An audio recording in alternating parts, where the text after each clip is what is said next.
건망증과 치매의 차이를 아십니까? 우리 집 주소를 잊어버린다 그러면 건망증, 우리 집이 어딘지를 잊어버린다 그러면 치매. 자, 아내 생일을 잊어버린다 그러면 건망증, 아내 얼굴을 잊어버린다 그러면 치매가 되겠죠. 자, 볼일을 보고 지퍼를 안 올린다 그러면 건망증이죠. 그럴 수 있지. 근데 지퍼를 안 내리고 볼일을 본다. 자, 그러면 좀 심각하겠죠? 자, 건망증은 심해질수록 어떻게 돼요? 걱정이 돼요. 그런데 심해질수록 아무 걱정이 없어. 치매라고 부르죠. 자, 이 세상은요, 치매를 가장 두려운 병이라고 합니다. 그래서 보험 상품도 엄청나게 불티나게 팔립니다. 그러나 우리는 치매를 두려워할 필요가 없습니다. 왜냐? 우리가 예수님 잊어버려도요, 예수님은 우리를 절대 잊어버리지 않습니다. 그래서 우리가 치매를 두려워하기보다 예수님께 예배하지 못하는 것, 예수님으로부터 멀어지는 걸 두려워한다면 예수님은 우리를 치매가 두려워하는 이 세상에서도 가장 행복하게 만들어 주십니다. 오늘도 이 예배와 성령의 말씀 가운데 인생의 행복이 가득 채워지시기를 소망합니다. 자, 세상을 살아가면서 두려운 순간들이 수시로 찾아옵니다. 그런 상황들 가운데 하나가 능력이 안 될 때, 말 그대로 계산이 안 돼요. 망할 게 뻔합니다. 실패할 게 훤히 보여요. 그런데 그 일을 해야만 해. 그럴 때 두려움이 가득해지죠. 숨이 막힐 것처럼 답답해집니다. 앞이 보이지 않고 막막해집니다. 가혹하게도 이런 상황은 반복되어서 찾아옵니다. 입시를 치를 때, 취업을 할 때, 사업을 할 때, 그리고 나이가 들어서는 노후 대책까지 늘 가진 능력에 비해서 밀려오는 문제가 더 커 보입니다. 그러나 더 큰 문제가 있다는 걸 사람들은 간과하고 있어요. 바로 죽음이라는 문제. 죽음은 아무리 돈이 많아도 최고 권력자라 할지라도 피할 수가 없지요. 무슨 짓을 해도 전혀 감당할 수 없는 최악의 문제라서 그럴까요? 오히려 사람들은 죽음을 무시하고 지나가는 것 같아요. 아마도 인간에게 가장 큰 두려움이 뭐냐 한다면 죽음에 대한 두려움이 아니겠습니까?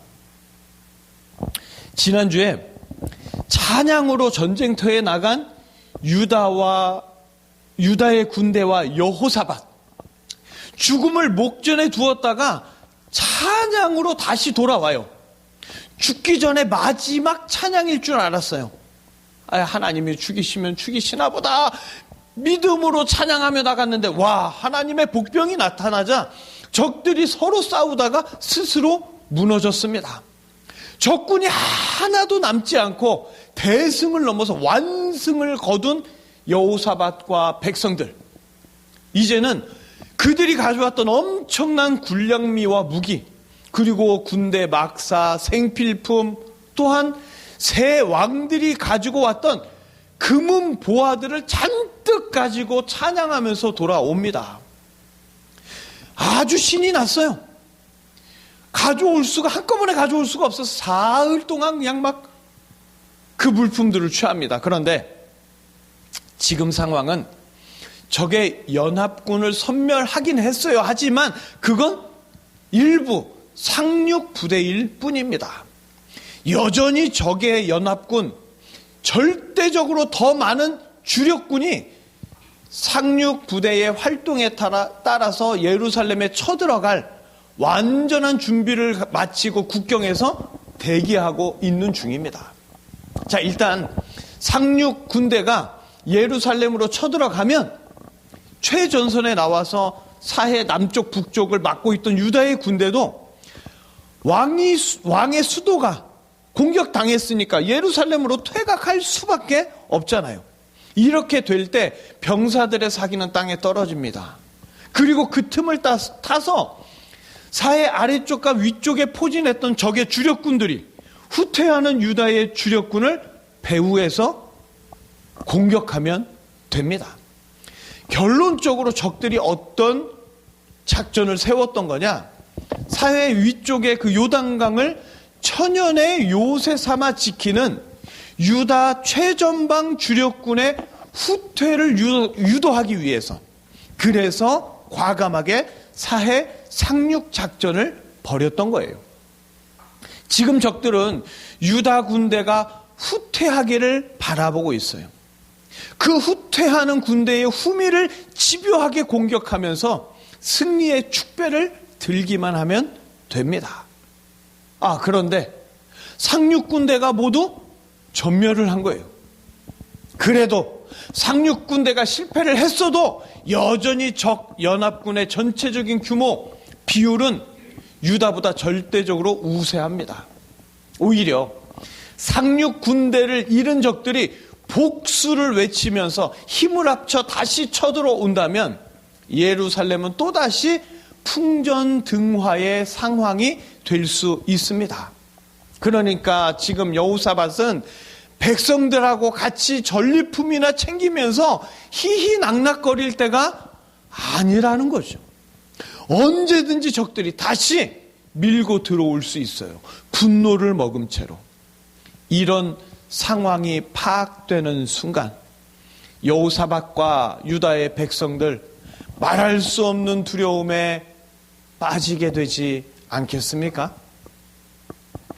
자, 인간은 하나님의 형상으로 창조되었어요. 그러나 인간에게 모든 피조물들을 다 압도하는 큰 능력이 있는 건 아니었습니다.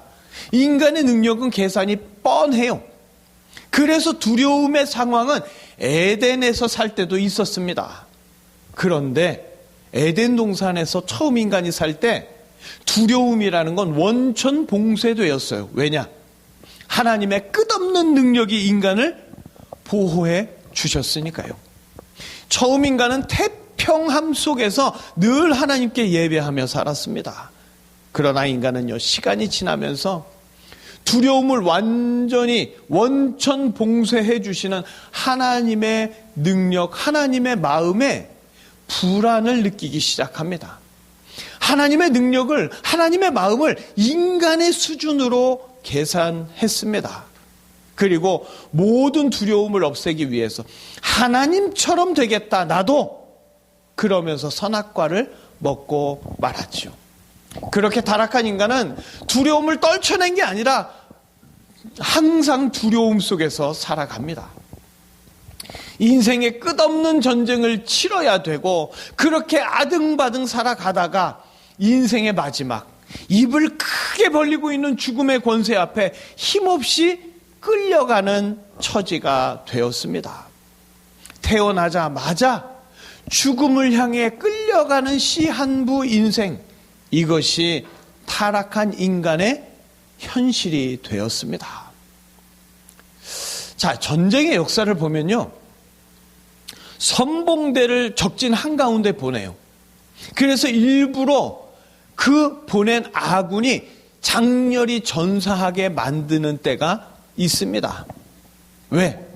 남은 병사들이 전쟁에서 복수심에 불타오르게 해서 그 싸움을 이기게 하는 일종의 전략이죠. 계백 장군의 백제 결사대에 막혀있던 신라의 김유신도 도저히 뚫을 수가 없으니까 어린 화랑들을 보내서 아주 참혹하게 개죽음 당하게 만들죠. 그리고 이것을 복수하도록 신라 군대의 적개심을 불어넣는 그런 전략을 구사했었습니다. 자, 적의 연합군 중에 선발대가 여호사밧이 찬양할 때 서로 간의 오해와 불신으로 서로 죽이면서 전멸했어요. 적국의 입장에서는 불상사가 되었습니다. 하지만 얼마든지 적의 주력 군대는 타오르는 복수심을 이유로 예루살렘으로 진격해서 유다 민족의 생사를 위험하게 만들 수 있습니다. 상륙 부대를 이겼다고 해서 이번 전쟁이 끝난 게 아니에요. 하나의 전투에서 이겼다고, 모든 전쟁에서 이겼다고 말할 수가 없습니다. 아직도 적의 주력 군대는 유다의 최전선에 바글바글 밀집해 있습니다. 자, 이런 상황에 하나님은요, 유다 민족의 전쟁에 아주 깊이 개입하십니다. 여호사밧은 하나님이 싫어하는 아합 가문과 정략 교노를 했어요. 그렇게 죄를 지었습니다. 그리고 그 죄로 말미암아 전쟁이 일어났어요. 하지만 여호사밧은 자기 죄를 깨닫고 오직 하나님께만 예배드립니다. 여호사밧은 전쟁보다, 적의 군대와 적의 뛰어난 전략보다 하나님을 더 두려워했습니다. 하나님을 경외하며 예배드렸습니다. 경외라는 단어는 하나님을 공경하며 두려워한다는 의미죠. 다시 말해서 여호사밧은 하나님을 두려워하면서 곧 경외하면서 예배드릴 수 있는 신앙의 사람이었습니다. 하나님은 이런 여호사밧의 예배를 받으셨습니다. 그리고 여호사밧을 위해 상륙 부대를 전멸시켜 주셨죠. 그리고 이제는 사해를 건넜던 상륙 부대뿐만이 아니라 다시 전쟁을 일으킬 수 있는 적의 연합 주력군에 대해서도 하나님이 역사하기 시작하십니다. 만약에 여호사밧이 하나님을 두려워하는 게 아니라 적의 숫자와 적의 무기, 적의 전략을 무서워하고 두려워했다면 그 두려움 가운데 멸망당하고 말았습니다. 하나님은 인간들에게 두려워해야 할 대상이 어디에 있는지 정확히 알려주시기를 원하십니다. 그래서 예수님은 이 땅에 오셨어요. 그리고 죽음을 두려워하고 세상의 돈과 권력을 두려워하는 자들에게 두려움의 대상을 정확하게 알려주십니다. 누가복음 12장 4절 5절을 우리 함께 읽어보실까요? 우리 함께 읽겠습니다. 내가 내 친구 너희에게 말하노니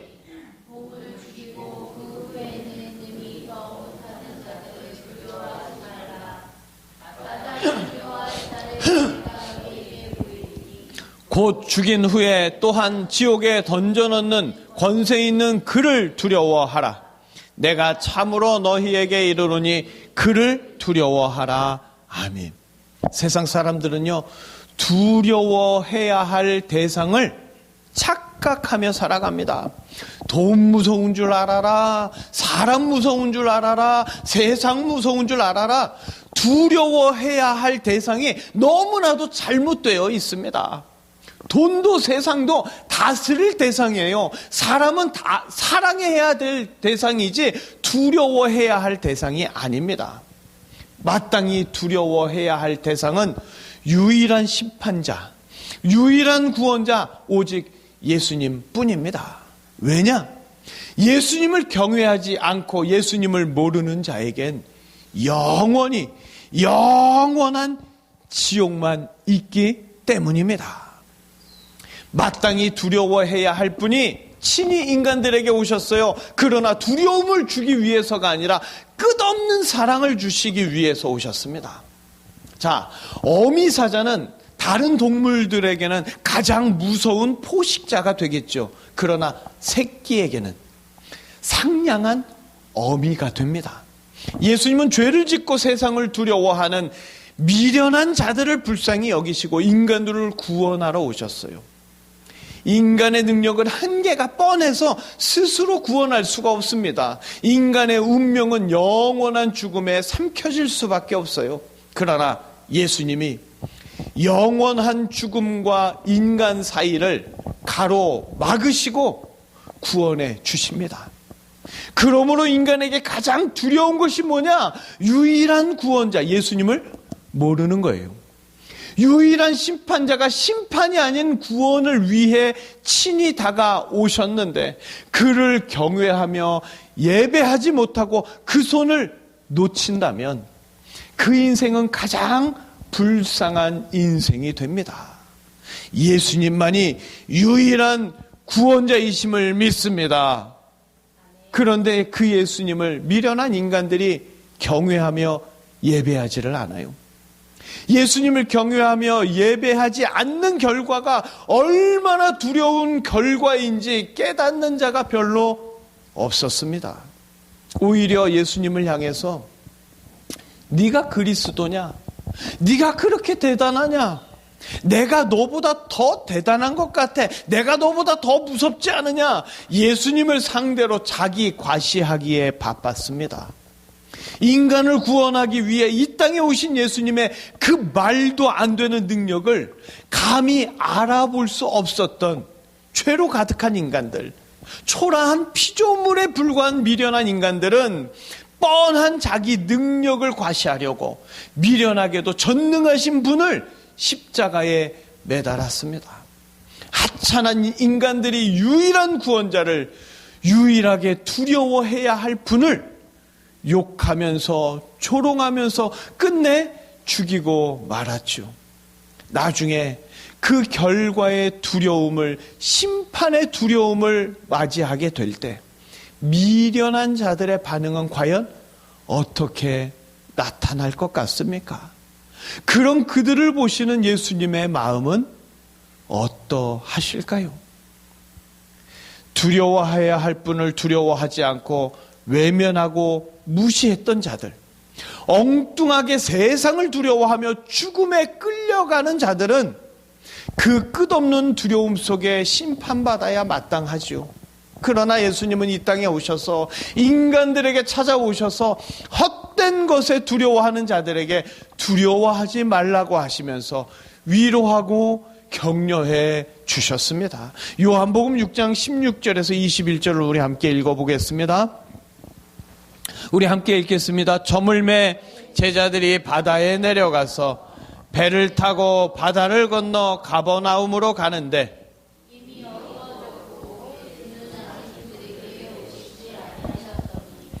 큰 바람이 불어 파도가 일어나더라.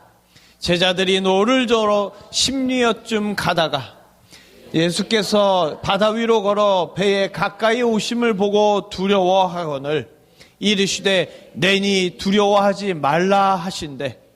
이에 기뻐서 배로 영접하니 배는 곧 그들이 가려던 땅에 이르렀더라. 아멘.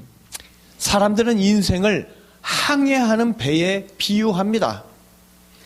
인생의 파도가 일어나면 파도를 어찌할 수 없는 무능력한 인간들은 근심 걱정하면서 두려워하죠. 그렇게 파도가 이는 인생에 예수님이 친히 찾아오십니다. 두려워하지 마라 말씀하실 때 두려워해야 할 대상이 오히려 구원해 주신다고 친히 찾아오실 때 기뻐 영접하고 경외하며 예배하면 파도는 순식간에 사라지고 배는 목적지로 안전하게 가게 됩니다. 예수님은 사랑하는 자, 예수님을 믿는 자, 예수님께 예배하는 자에게 사랑하는 자, 예배하는 자를 두렵게 하는 그 모든 것을 꾸짖어 주십니다. 바다의 파도도, 세상의 문제도, 심지어 죽음까지도 예수님의 꾸짖으심에 말도 안 되는 능력 앞에 잠잠히 다 사라집니다. 오늘 본문의 여호사밧은요, 태평과 평강을 누립니다. 하지만 적들은 두려움 속에서 발길을 돌리고 맙니다. 더 강한 군사들을 가지고 있음에도 적의 선봉대를 전멸시키신 하나님이 주신 두려움이 온 적국의 장수와 병사들을 덜덜 떨게 만들었습니다. 하나님을 향한 두려움으로 더 이상 전쟁을 유지할 마음조차 없어지게 하셨습니다. 적들은 전쟁을 통해서 살아계신 하나님을 보았어요. 두려운 하나님을 보았습니다. 삼위 하나님의 역사는요, 예배가 없는 자들에게는 두려움을 주시지만 예수님을 영접하는 자, 경외하며 예배드리는 자에게는 태평하게 해주시고 평강을 누리게 해주시는 줄 믿습니다. 예수님은요, 세상을 두려워하지 않고 예수님을 경외하며 예수님께 예배드릴 때 그 예배를 기쁘게 받으십니다. 그리고 예배를 통해서 두려움이 없는 태평과 평강을 주십니다. 반면에 예배가 없는 자, 예배 드리는 자를 핍박하고 미워하는 자들에게는 큰 두려움을 주십니다. 그들이 하고 싶은 일을 전혀 할 수 없을 정도의 두려움, 도저히 어찌할 수 없는 두려움을 주십니다. 두려움은요, 주님의 손안에 있는 거예요. 예배 드리는 자들에게도 두려운 일들이 생길 수 있겠지만 두려움이 되지 않도록 예배를 통하여 역사해 주시고, 인간의 뻔한 능력을 믿으며 예배 드리는 자들을 괴롭히고 욕하고 공격하는 자들에게는 예수님이 말할 수 없는 두려움을 부어주십니다. 때때로 예수님은 두려움을 통하여 역사하십니다. 적들에게 두려움을 주는 유일한 방법, 적들에게서 승리할 수 있는 유일한 방법, 예수님을 경외하며 예배 드리는 방법입니다. 예수님께 예배드리면 예배드리는 자를 두렵게 하는 모든 것들에 주님의 두려움이 임합니다. 예수님이 자신을 향해 예배드리라고 하는 이유, 삶의 모든 두려움을 제거해 주시기 위해서입니다. 전능자의 두려움은요, 예배드리는 자에게는 임하지 않아요. 오직 전능자의 두려움, 예수님과 예수님의 성도들을 비웃고 공격할 때 일어나는 줄 믿습니다. 태어나자마자 죽음을 향해 끌려가는 시한부 인생, 두려움으로 가득한 인생을 위해 하나님 아버지는요, 독생자 예수님을 보내주십니다. 뻔한 능력으로 두려워할 수밖에 없는 인생에 배신자까지도 사랑하시는 예수님이 친히 찾아가게 하셔서 예수님을 영접하고 예수님께 예배할 때 말도 안 되는 전능자의 능력으로 모든 두려움을 없애 주십니다. 죽음까지도 힘을 잃어버리는 예수님의 크신 능력이 예배하는 자에게 임하면 어떤 두려움도 다 사라지고 오히려 세상이 고개 숙이는 두려운 사람이 됩니다. 예수님께 예배하는 자마다 세상의 두려움은 다 사라지게 해주시고 세상으로 하여금 두려워하도록 역사하시는 하나님 아버지의 은혜, 지금도 세상의 파도에 흔들리고 있는 자들에게 의지하고 경외할 능력이 되어 주시는 줄 믿습니다. 한 차례 전쟁이 지나갔지만 이번 전쟁을 통해서 여호사밧과 유다의 군대가 보여준 허점이 너무 많습니다. 주변 국가들에게 야, 쟤네들 너무 만만하구나 이렇게 생각하기에 충분했습니다. 적들의 작전을 전혀 예상 못하고 사해 남쪽과 북쪽만 지키는 걸 보면서 여호사밧과 유다의 군대가 생각보다 약하구나, 군대의 운영과 전술이 취약하구나 하는 게 다 드러났습니다. 아주 만만히 볼 수 있어요. 적의 연합군은 상륙부대의 복수를 외치면서 저 어리석은 자들 혼내주자 하면서 얼마든지 재침략할 수 있었습니다. 그러나 하나님은 더 이상 주변의 국가들이 전쟁에 몰입할 수 없도록 하십니다. 상륙부대의 전멸이 어떤 오해나 서로 간의 의심으로 벌어진 우연한 사건으로 해석하는 게 아니라 하나님의 영, 곧 하나님의 군대가 상륙부대를 격파한 것으로 생각하게 하십니다. 실제로 성경을 보면 하나님의 복병이 나타났을 때 살아난 자가 아무도 없어요. 적들은 의심과 오해 속에 서로에게 칼과 창을 겨누면서 서로를 죽였습니다. 아무도 그 전쟁에서 살아남은 자가 없어요. 적의 주력군은 상륙부대와 계속 연락을 합니다. 계속 연락할 병사들을 보냈어요. 마지막 연락을 끝으로 더 이상 연락이 안 됩니다. 그렇게 적의 연합군들은 상륙부대가 전멸했구나 하는 걸 알게 됐어요. 아, 이거는 여호사밧의 군대로 전멸한 게 아니구나 하는 사실을 너무나 쉽게 예측할 수 있었습니다. 그리고 적들은 이번 전쟁의 결론을 이렇게 내죠. 하나님 여호와가 직접 개입하셨구나.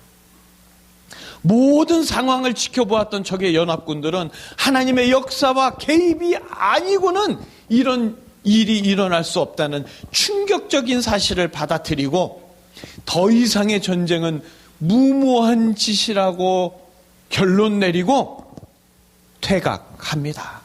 하나님은 여호사밧의 예배를 통해서 유다의 적국들에게 이런 두려움을 주셨습니다. 하나님의 역사에 대한 공포심을 심어주었어요. 다시 전쟁을 일으킬 생각조차 하지 못하도록 하셨습니다. 여러 정황과 결과가 인간의 힘이 아니라 말도 안 되는 하나님의 능력이 나타났다고 걷잡을 수 없는 두려움이 밀려오도록 하셨습니다. 주변의 모든 국가들에게 똑같은 두려움을 다 심어주셨습니다. 그래서 여호사밧은 태평을 누리게 되었고 온 백성들과 함께 다시 쳐들어올 적들을 방비하는 게 아니라 찬양하며 잔치를 누리도록 평강을 허락하셨는 줄 믿습니다. 능력이 없을 때 두려움이 몰려오죠. 그런데 없는 능력을 소위 아빠 찬스로 해결하는 자들이 있어요. 그런 자들을 보면서 불평등하다, 불공정하다 하면서도 그렇게 아빠 찬스, 엄마 찬스 쓰는 자들을 부러워하죠.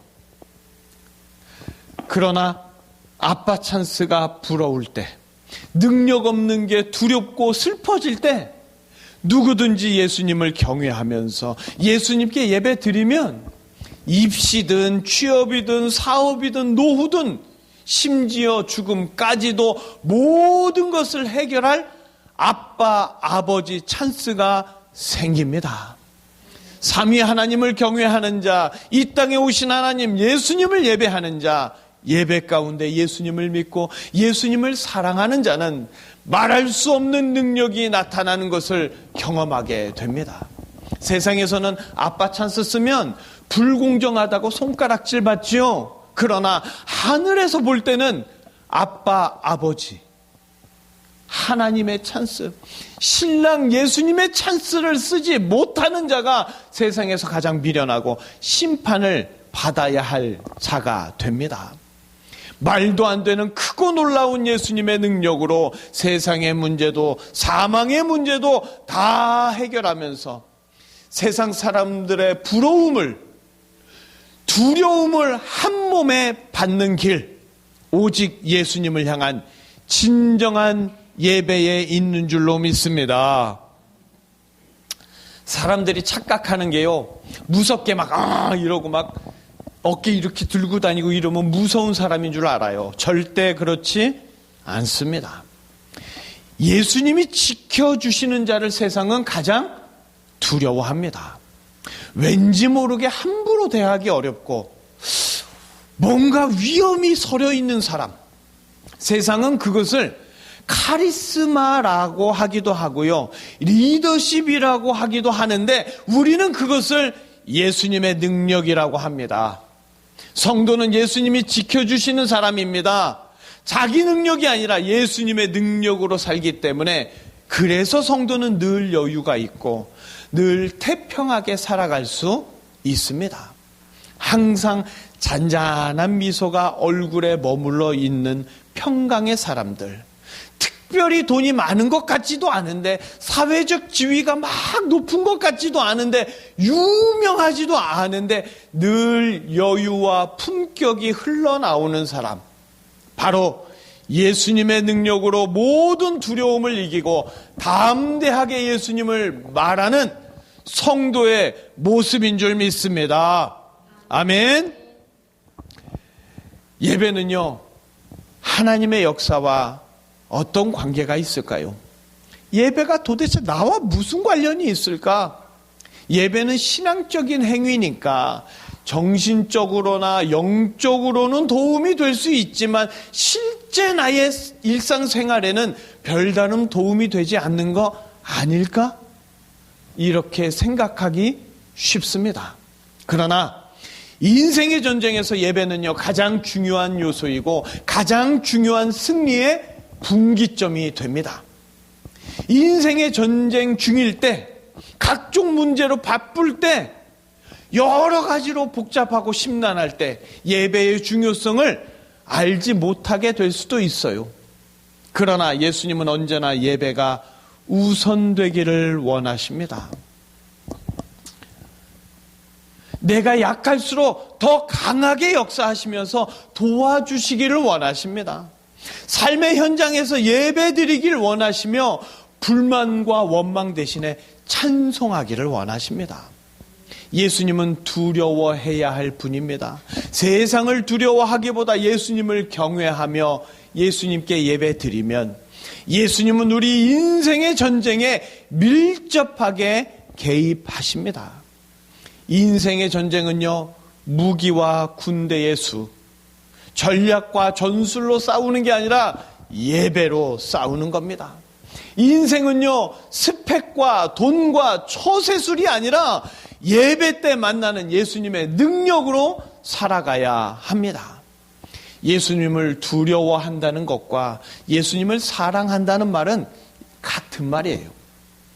예수님을 경외하며 예수님을 사랑하면서 예배 드릴 때 우리의 모든 두려움 예수님이 다 없애 주십니다. 그리고 우리를 보호하기 위해 우리 주변에 두려움을 심어주시죠.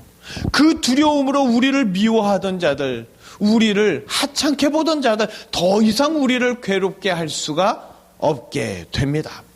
예배는요, 절대 추상적인 종교의식이 아닙니다. 내세만을 위한 종교의식이 아닙니다. 우리가 날마다 살아가면서 당면하는 여러 가지 두려움을 모두 해소할 수 있는 유일하고 가장 큰 능력. 예배는요, 삶의 액세서리가 아니에요. 예배는 실제로 예수님이 역사하시는 통로입니다. 예배를 드리면 예수님이 지켜주시기에 어떤 두려움도 없어집니다. 자, 우리가 살아갈 2026년에도 우리를 두렵게 하는 요소가 많이 나타나겠지요. 그 두려움에서 우리를 건지고 문제를 해결해 줄 수 있는 것, 오직 예수님을 향한 예배입니다. 예배는요, 그냥 장난으로 드리는 게 아닙니다. 호기심으로 드려서도 안 됩니다. 지금도 살아 역사하시는 예수님을 사랑하는 마음, 그 예수님과 멀어질까 두려워하는 경외의 마음으로 예배 드려야 합니다. 예수님은 우리의 예배를 통해서 가장 큰 고통과 아픔을 다 해결해 주실 뿐만 아니라 세상이 무서워하는 두려운 사람으로 만들어 주십니다. 세상에서 가장 두려운 사람은 대통령 아들이나 기업 총수 딸이 아니라 예수님이 사랑하시는 바로 우리가 세상에서 가장 두려운 사람인 줄 믿습니다. 예수님은 예배드릴 때 그냥 예배만 받고 종교 행위로만 받고 헌금만 받으시는 분이 아니에요. 예수님은 우리를 보호하기 위해서 사람들의 생각을 움직이십니다. 인간의 가장 원초적인 감정, 두려움까지 이용하십니다. 예배는 강요가 아니에요. 그런데도 예수님이 예배를 계속 강조하시는 이유, 예배의 능력과 예배의 맛을 보여주고 싶어 하시기 때문입니다. 예배를 모르고 외면하는 모든 자들에게 큰 은혜와 축복을 주고 싶어서입니다. 우리 교회 모든 성도님들이 세상을 두려워하지 않고 예수님을 경외하며 예배 드리면 두려움 없는 한 해를 보내게 될 줄로 믿습니다.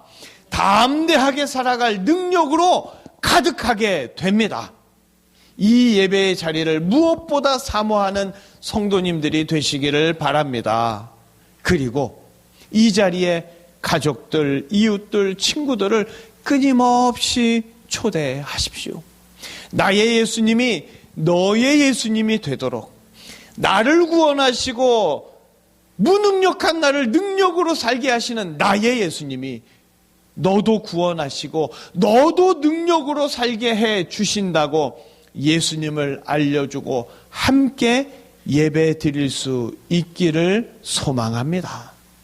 오늘도 우리 예배 가운데 우리에게 주신 큰 능력으로 담대하게 예수님을 전하시면서 이 세상 두려움 없이 살아가시기를 예수님의 이름으로 축복합니다. 기도하시겠습니다.